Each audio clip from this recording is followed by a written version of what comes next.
the sort of mythos of Thanksgiving that we have today of like the turkey and the cranberry and all, like that was just kind of created in the 1800s, and specifically the part about where they made it multicultural, where it's like, oh, the pilgrims were giving thanks to the Indians for helping them through the long winter. And it's like, no, it's just not true at all. And then they add, of course, and then of course, what did those pilgrims do? They killed the Indians, every last one of them, because reasons. And even though society doesn't want me to tell you about it, I'm going to tell you kids. It's like, no, literally everyone tells us that story over and over. And it's just wantonly not true at all about the first Thanksgiving. And so was the first Thanksgiving then, was this English Christians celebrating to God?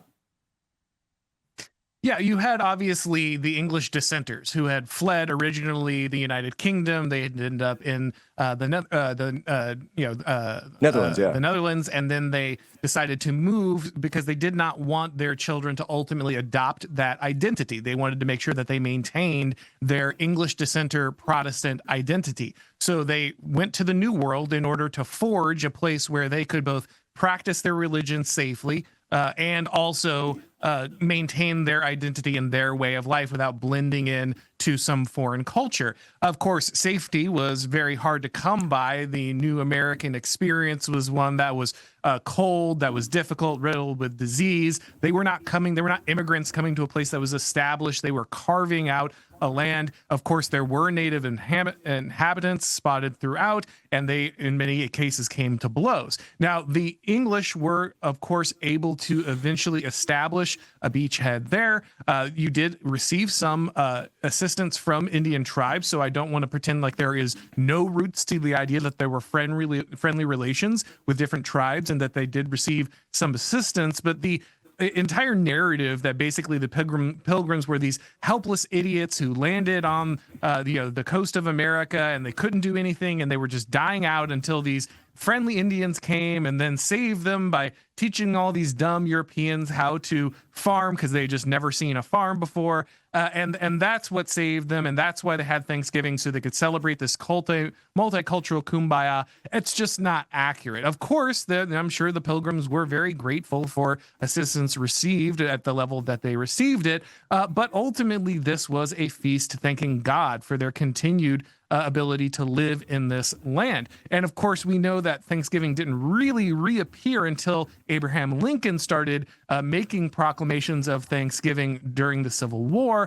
And then it was picked up as an official holiday by Ulysses S. Grant when he established the first set of official American holidays. But even then, it was not something that I think really captured the American mind the way that it has today. Today, it's a fantastic tradition, but the history is often muddled, as you say, when it's the real history of Thanksgiving, where we tell you how dumb the Europeans are and how they brutally slaughtered the Indians. This is just a really vicious distortion of the true story of how the country was founded. Yeah, it's just not there, and I love, by the way, that that in the 1600s they didn't understand agriculture. It's like, no, I'm pretty sure Europeans figured out agriculture like 8,000 years prior to all of that. And but you didn't know how to make maize, and you had to put the fish in the hole first. And I remember they would teach you all this stuff and I was in school in the 90s, and like, this is what you were also taught. Then again, when I also think about the 90s, they also taught us that there were acid rain clouds running around outside, and that you needed to be careful of those because they would actually burn your skin, and that this was like a real thing that you had to worry about. I remember having classmates that would wear a raincoat every single day because they were so terrified of the acid rain. And this was in like cartoons, and I don't know. I keep wanting to go back and do like a special on like the great acid rain scare, the forgotten acid rain scare of the 1990s. But it's like they push this stuff on children. They just put this stuff on little children, and then they kind of forget about it. And unfortunately, though, it's sort of like the set narrative that we all teach. So I always think, like with my kids, we do have to teach them. And let's get serious here for a second, because the stories that we tell about our founding, the stories that we tell about our past, about who we are, absolutely are reflected in the policies and the decisions that we make. And that's why this is important, isn't it? Yeah, that's exactly right. A lot of people want to think that all policy decisions, all political decisions are somehow this technocratic science that we just pull the objective thing out by using our reason and our rationale. But the truth is that our political decisions are, of course, are couched in our values and our traditions and our understandings, and those come from the narratives, the stories, the histories, and the myths that we repeat to each other.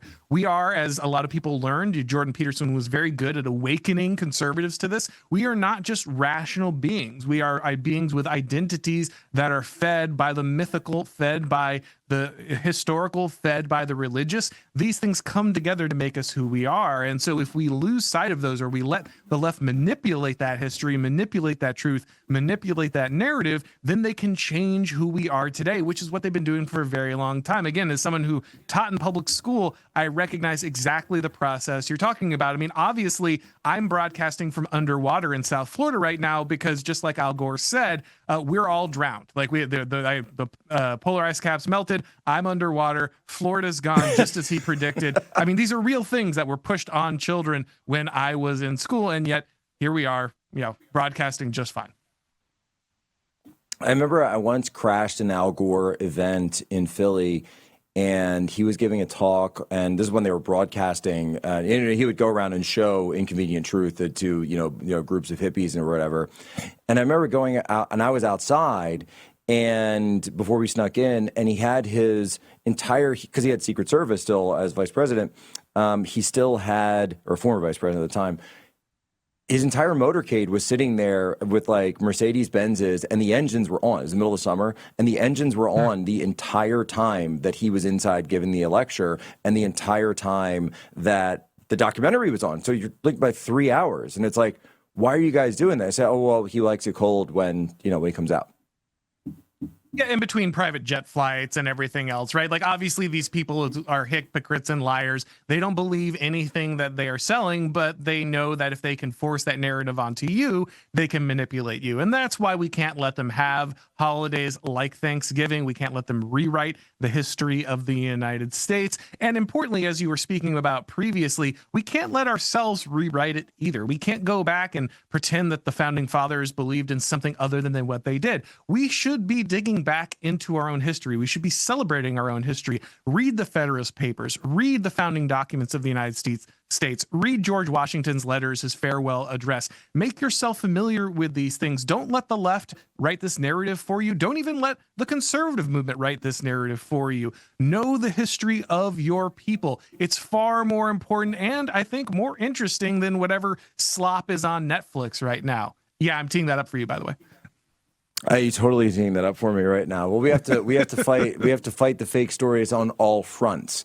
But no, it struck me going to Valley Forge. And by the way, Ken Burns has a whole revolutionary documentary as well on PBS right now, which I've heard mixed things about. But we at the same time that we're told, oh, the founders were this certain way, but then you go back and you actually look at like, oh, well, here's the immigration law that was signed literally by George Washington and passed by, and Jefferson and Adams as vice president, and they're all like under their watchful eye. And it's what does it say? It says right there, the first document, white Europeans are good character. It says it right there. And so the idea, though, that we are going to, at the same time, call upon the spirit of the founding fathers, but then also not actually try to understand that which it is that they were doing is in itself a problem.